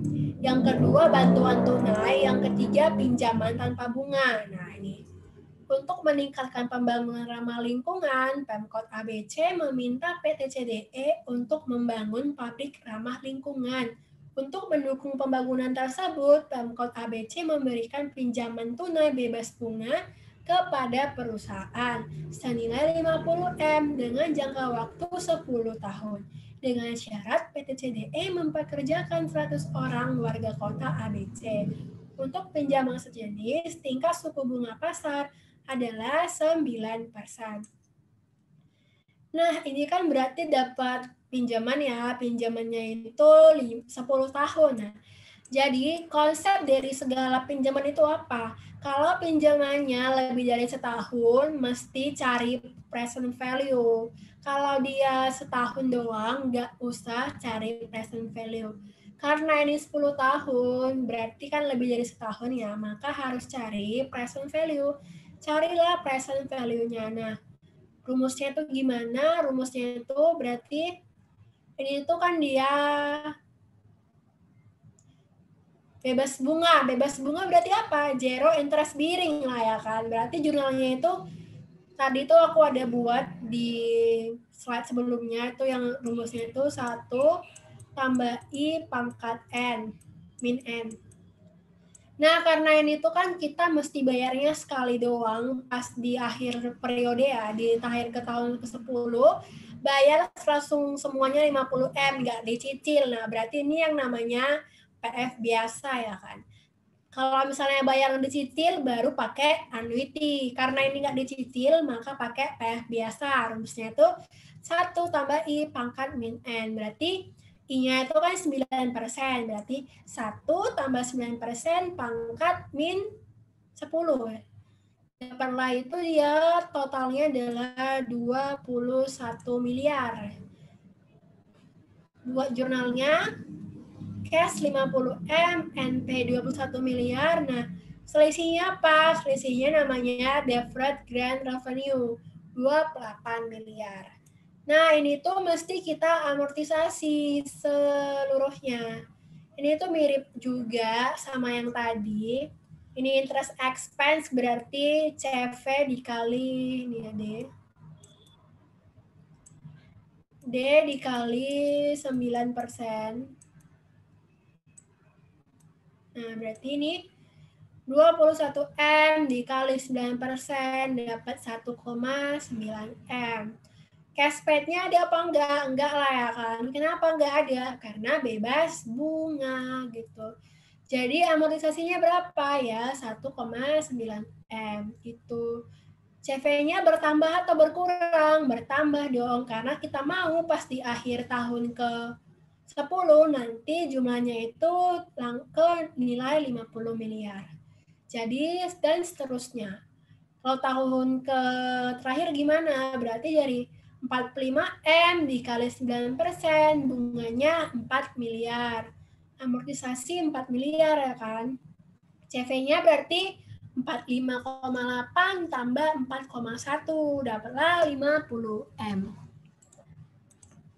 Nih, kalau misalnya jurnal pada periode akhir pelaporan. Nah, ini aku buat di jurnal tahun pertama. Nah, pasti pertama kita jurnal interest expense lah ya kan.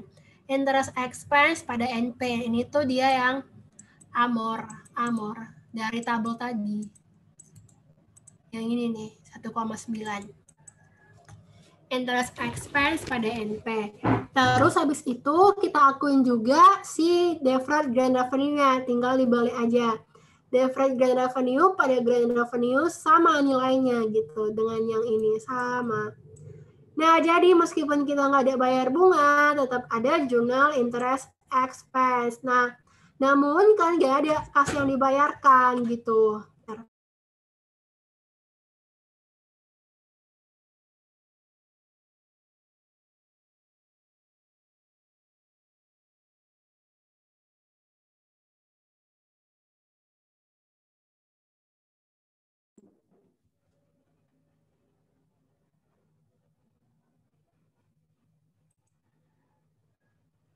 Nah, jadi meskipun nggak ada interest expense, kita tetap nggak ada bayar bunga, tetap ada journal interest expense. Kenapa? Toh nanti dia itu bakalan di offset sama grant revenue karena nilainya sama. Ya kan, expense dikurang revenue kan jadi 0. Terus habis itu bagian yang kedua, biaya setelah perolehan. Ada penambahan. Nah, penambahan itu berarti perluasan atas aset yang sudah ada. Perlakuannya apa? Perlakuannya itu dikapitalisasi ke aset. Nah, namun ada pengecualian nih terkait perubahan struktur bangunan. Nah, kalau misalnya dia itu udah memang merencanakan perubahan struktur bangunan,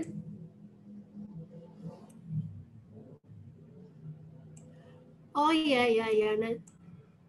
Oke, nanti PPT-nya aku share kok. Ini juga aku coret-coretnya di PPT.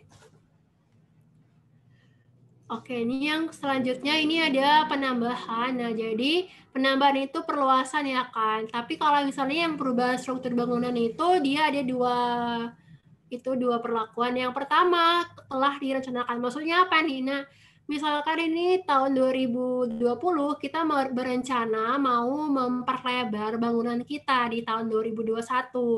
Nah, berarti pas dilaksanakan itu akan masuk ke aset. Nah, namun kalau misalnya di 2021 nih, 2020 kita nggak merencanakan apa-apa. Terus ternyata pas di 2021 kita tahu ternyata gedung kita nggak cukup. Habis itu pas karena nggak cukup langsung kita pertambah gitu. Nah, itu namanya nggak direncanakan, dianggap sebagai loss. Kenapa dianggap sebagai loss? Karena dianggap tidak efisien berencana. Jadi dia dianggap loss. Terus yang kedua ada improvement dan replacement. Apa sih bedanya improvement sama replacement? Nah, improvement itu diganti dengan lebih baik. Kalau replacement dengan aset yang serupa gitu. Nah, jadi bedanya kalau improvement dikapitalisasi, kalau replacement dijadikan beban. Nah, contohnya ini apa nih? Nah, misalkan kalau improvement kan berarti lantai yang masih di semen diganti sama keramik gitu kan berarti lebih baik, itu namanya improvement. Kalau replacement berarti ya diganti gitu warnanya, jadi yang keramik warna biru diganti ke keramik warna kuning gitu kan sama ya, itu namanya beban. Nah, sama juga kalau kayak kita pas belajar Akpem. Nah, kalau misalnya cuma mengecat itu juga dianggap sebagai beban, bukan sebagai improvement. Nah, meskipun dia sudah melebihi batas kapitalisasi, dia akan tetap dianggap sebagai beban. Karena kalau mengecat itu kan dia nggak ada perubahan apa-apa. Nah, replacement dan improvement ini itu bisa pakai si improvement ini itu maksudnya yang improvement ya. Kalau replacement ini itu dia sebagai beban. Nah, kalau improvement ini tuh dia ada 3 cara. Yang pertama itu substitusi. Nah, ini tuh mirip pertukaran moneter yang ini kayak yang ini. Yang pertama kita hapus dinding yang lama ya kan, terus hapus juga depresiasinya ya kan. Terus pasti kita perlu bayar lah ya kan. Hapus cash-nya, terus munculkan si gain or loss dengan mengurangkan VF sama BF ya kan. VF kurang BF. Terus habis itu baru munculkan si dinding baru dengan tandingkan debit dan kredit.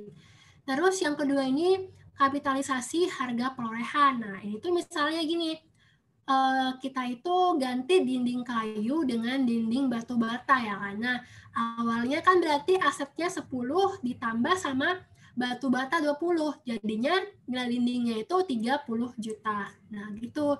Jurnalnya gimana? Dinding kayu pada cash sebesar 20 juta. Nah, kalau yang ketiga ini dia itu kalau dibebankan ke akumulasi penyusutan. Nah, jurnalnya gimana? Jurnalnya itu ACC dinding lama pada cash sebesar 20 juta. Kalau tadi ini kan nomor 2 ini dia dinding kayu pada cash ya kan. Kalau yang si nomor 3 ini akumulasi pada cash gitu. Selanjutnya ada penyusunan dan pemasangan kembali. Nah, beda. Kalau ini tuh maksudnya asetnya itu udah sampai di lokasi, tapi belum kita gunakan gitu, belum kita pasang. Nah, jadi pas kita memasang nantinya itu tidak dikapitalisasi, tapi dibebankan karena dianggap meskipun nggak kita pasang kembali, dia udah bisa dipakai, makanya dibebankan, bukan dikapitalisasi. Next, ada perbaikan. Nah, kalau perbaikan ini ada dua. Ada yang revenue sama yang kapital. Bedanya apa? Kalau revenue ini dia bertujuan mempertahankan kondisi aset gitu. Kalau si capital expenditure dia ada manfaat lebih. Jadi kalau misalnya yang A ini, kalau yang nomor 1 nih, misalkan, nah, kita punya mobil masa manfaatnya 5 tahun. Nah, supaya bisa masa manfaatnya tetap 5 tahun, kita mesti servis. Nah, biaya servis tersebut masuk ke beban gitu. Nah, terus kalau yang kedua ini gimana? Nah, contohnya kita punya mobil tadi itu kan, masa manfaatnya 5 tahun. Nah, terus kita tambah deh kayak alarm kayak atau fingerprint gitu kan. Nah, itu namanya ada manfaat lebih ya karena itu nomor 2. Terus habis itu, nah manfaat lebih ini tuh dia ada 2 perlakuan. Yang pertama, kalau meningkatkan kualitas aset, maka dia dikapitalisasi ke aset. Jurnalnya aset pada kas. Nah, namun kalau dia itu memperpanjang umur aset, jurnalnya itu ACCDP pada kas. Jadi bedakan mana yang kualitas, mana yang umur gitu. Kualitas ini tuh bisa efektif, bisa efisien. Ini tuh 3E, efektif, efisien, ekonomis ya kan. Nah, kalau dia bertambah 3E, dia itu jurnalnya aset pada kas. Kalau dia itu memperpanjang umur, misalnya dari 5 tahun jadi 10 tahun, itu dia ACCDP pada kas.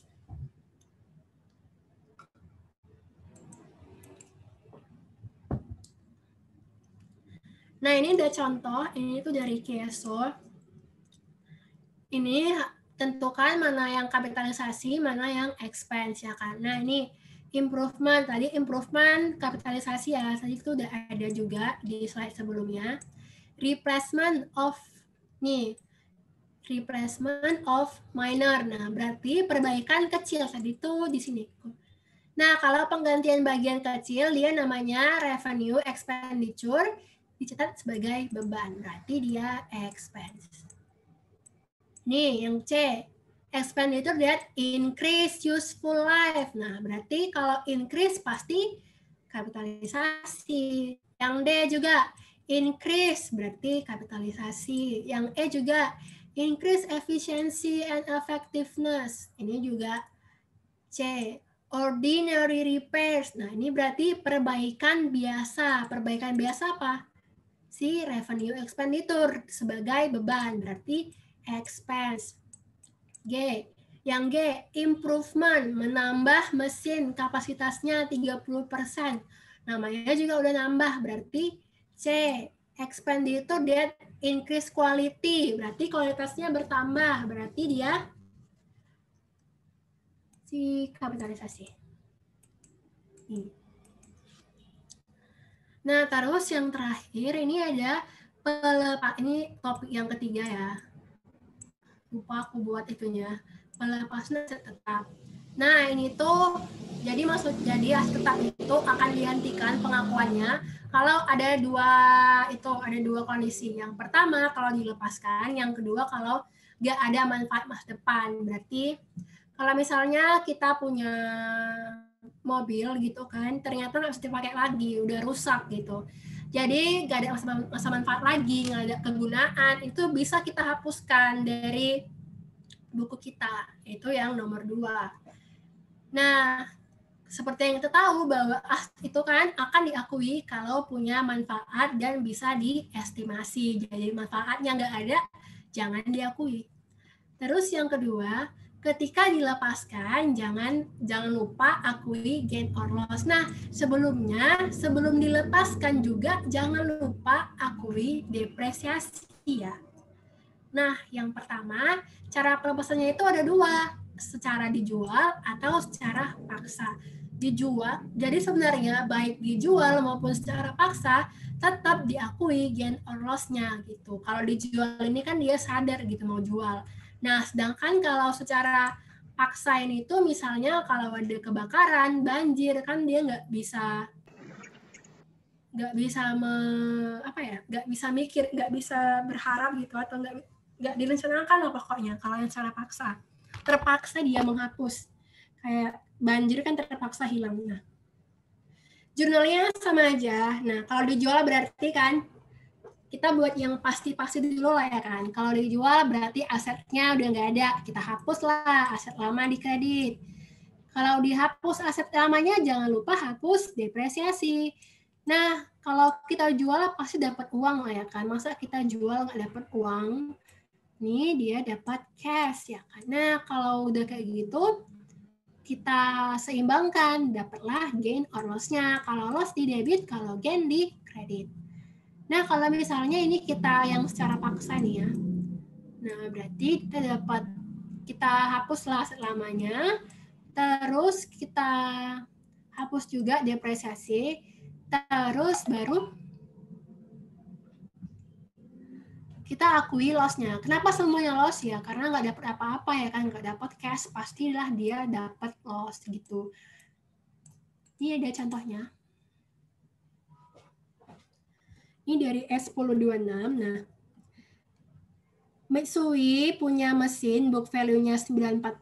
Nih dia cost-nya 1,3 juta. Depresiasi 360.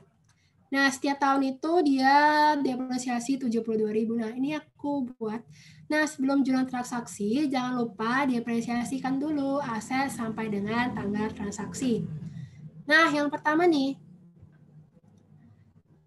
kebakaran menghancurkan mesin di tanggal 31 Agustus. Nah, pihak asuransi mengganti kerugian 630.000.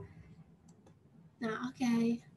Nah, yang pertama nih, jadi yang pertama banget itu harus jurnal depresiasinya.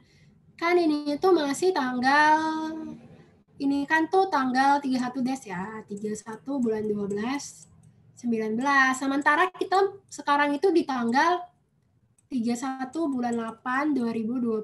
Nah, berarti kita perlu kondisi tanggal segini lah ya kan. Sedangkan kita masih punya di tanggal yang tahun lalu. Berarti kita perlu update lah ya kan. Dari bulan 1 ke bulan 8 lah ya kan. Berarti buat depresiasinya, jurnalnya depre pada ACC depre, senilai berapa.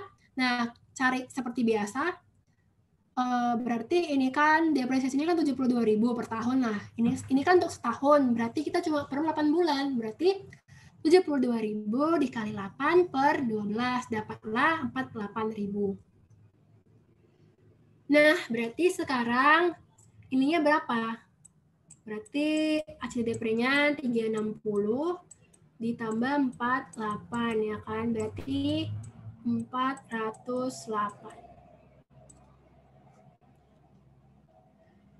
Nah, yang pertama, karena kita mau menghapus mesin, berarti hapuslah mesinnya, taruh di kredit. Dapat 1,3 juta ya kan, di kredit 1,3 juta. Terus, karena kita hapus mesinnya, jangan lupa hapus depresiasinya, taruh di debit 408. Terus, ini kan kita dapat bantuan ya dari si asuransi nih, 630 secara cash, berarti taruh di debit kas 630. Terus barulah kita tandingkan debit sama kredit nih berapa. Nah, ternyata dapat loss 262. Terus yang kedua, si Mitsui jual mesinnya seharga 1.040.000. Nah, sama juga kayak tadi, jangan lupa depresiasi. Nah, ini kan tanggal berapa ya nih? Ini kan 31 Desember 2019. Kita perlu 1 bulan 4. Nah, berarti perlu kita jurnal berapa bulan? 3 bulan ya kan? Berarti 72.000 dikali 3 per 12. Nah, dapatlah 18.000. Nah, berarti sekarang depresiasinya ini dari mana? Dari 360 ditambah 18. Dapatlah 378. Oke. Nah, pertama, karena kita ngejual mesin kita, berarti mesin kita udah dihapus. Hapus, taruh di kredit. Jangan lupa hapus juga ACD depre, taruh di debit. Nah, kita kan ngejual, dapat uang 1,4 juta, 1,40 juta. Berarti cash-nya tambah. Taruh cash di debit. Terus barulah kita selisihkan debit dan kredit. Oh, ternyata dapat gain. Taruh kalau gain berarti di kredit. Terus ini yang terakhir, si 31 Juli, perusahaan mendonasikan ke Mountain King City. Nah, fair value-nya itu 1,1. Nah, sama juga kayak yang tadi, jangan lupa kita depresiasi. Nah, sekarang kan tanggal 31 bulan 7, berarti perlu 7 bulan. Berarti 72.000 kali 7 per 12. Dapatlah depresiasinya 42.000. Nah, berarti ini dari mana? Dari 360 ditambah 42. Dapat 402. Nah, pertama, karena ini kan kita ngasih mesin kita, berarti udah hilang lah ya di buku, ya kan? Hapuslah dia di buku, taruh di kredit sebesar cost-nya. Terus habis itu, kalau udah dihapus mesinnya, jangan lupa hapus depresiasi.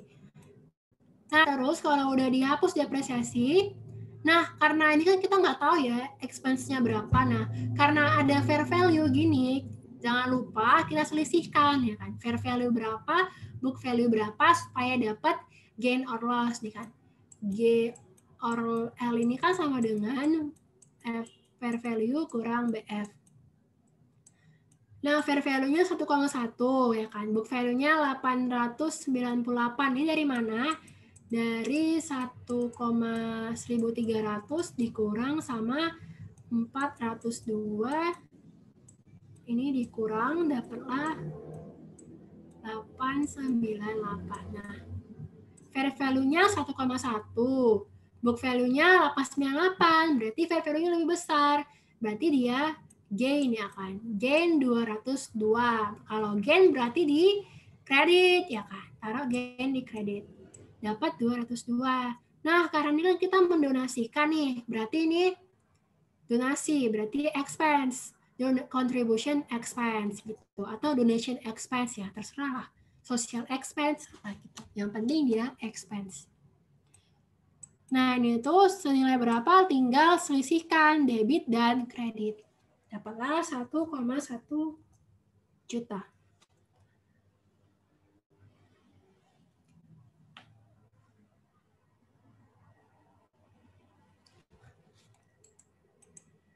Oke, apakah ada yang mau ditanya lagi dari sini? Udah habis juga slide-nya.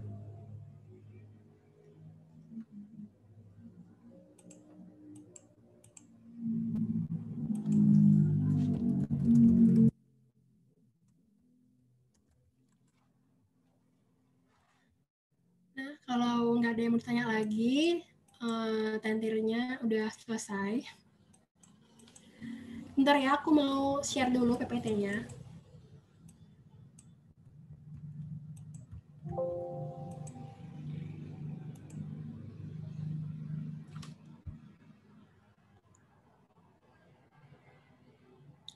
Oh, ini ada pertanyaan dari ini. Oh, terkait yang hierarki ya. Wait. Mana ya yang hierarki?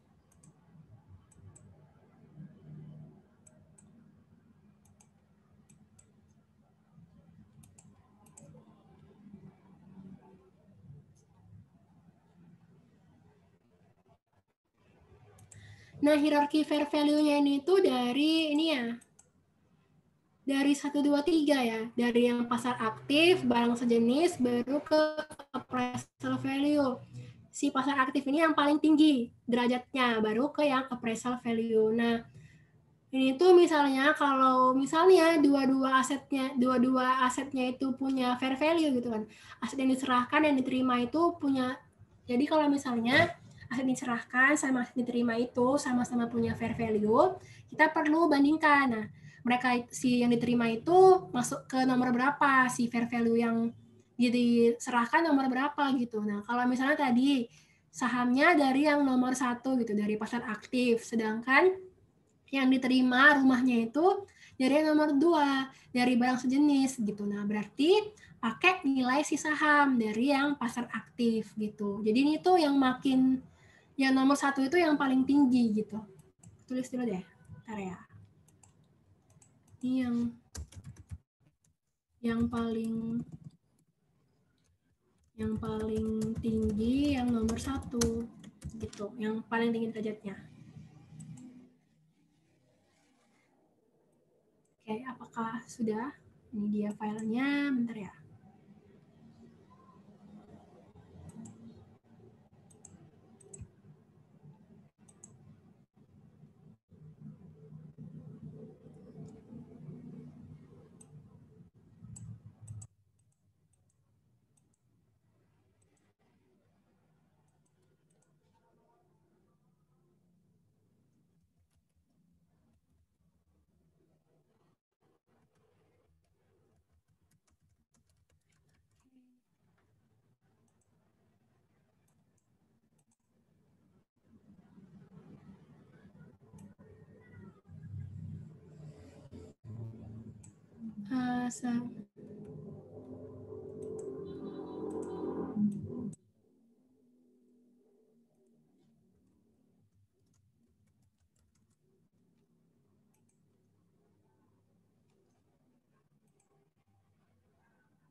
Untuk PPT-nya bentar ya, lagi aku kirim.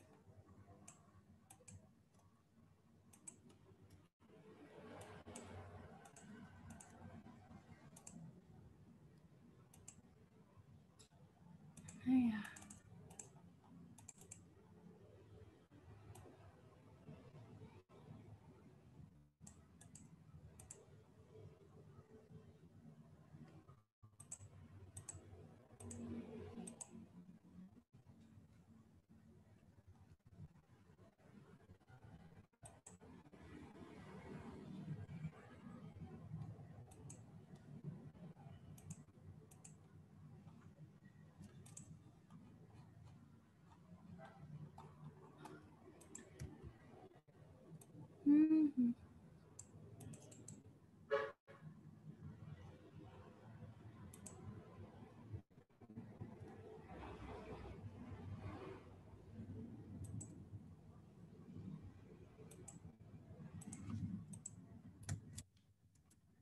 Itu ya linknya.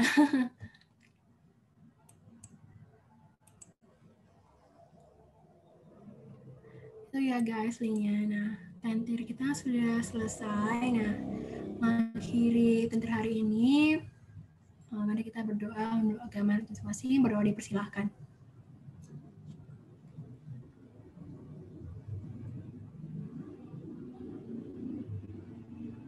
Amin, berdoa dicukupkan.